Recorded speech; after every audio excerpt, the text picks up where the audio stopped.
Europe 1, bonjour. Alexandre Lemaire et Omblin Roche. L'innovation avec Anissé Mbida. Bonjour Anissé. Bonjour Omblin, bonjour Alexandre. Bonjour Anissé. Bonjour à tous. L'innovation du jour pourrait intéresser ceux qui font un régime pour préparer leur Summer Body. Il existe désormais une application qui compte les calories des plats que l'on photographie. Oui, un logiciel gratuit et qui marche pour une fois. On fait la photo de son assiette, il détaille les ingrédients, donne le nombre de calories de chacun, et puis il fait le total avec éventuellement une petite remarque. Là, mon ami, je crois que c'est beaucoup trop. On se tape sur les doigts. C'est un peu stressant, mais au moins ça donne une bonne raison de photographier ses plats avant de les manger. Et si j'insiste sur le fait que c'est une application qui fonctionne, c'est parce qu'il en existe déjà pas mal qui prétendent faire la même chose aujourd'hui, mais la plupart ne fonctionnent que sur des aliments très simples. Si on leur montre une banane ou si on leur montre une tomate, par exemple.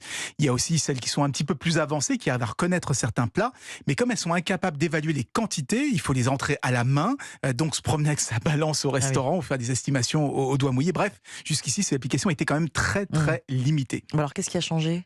Et bien, encore une fois, l'intelligence artificielle, et puis peut-être un petit peu le pédigré des auteurs, parce que l'application a été conçue par un scientifique et par le créateur de Google Lens. Je ne sais pas si vous connaissez cette application, mais c'est un peu comme Shazam, mais en version image, c'est-à-dire qu'on peut identifier une plante, un tableau, la race d'un chien, même des vêtements.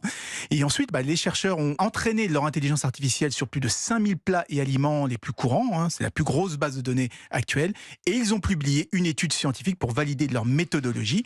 Le résultat, c'est que l'application est fiable à plus de 80%. Aujourd'hui, sur les photos, notamment parce qu'elle est capable d'évaluer les quantités grâce aux capteurs de profondeur des derniers appareils photo. Bon, tartiflette, alerte rouge. Vous l'avez testé à Nice, ça marche vraiment ? Oui, ça marche. Et c'est assez redoutable, mais c'est quand même loin d'être parfait parce que je l'ai essayé et puis elle n'a pas vu qu'il y avait du beurre dans mes brocolis, par exemple. Elle pensait qu'ils étaient simplement bouillis. Donc évidemment, elle a sous-évalué le nombre de calories. Mais ce qui fait vraiment la différence, c'est désormais cette capacité à estimer les quantités. Ça va éviter les erreurs les plus grossières. Si vous voulez la tester, l'application s'appelle Snap Calories. Elle est gratuite sur les différents magasins d'applications. Merci Anissé. Merci Anissé.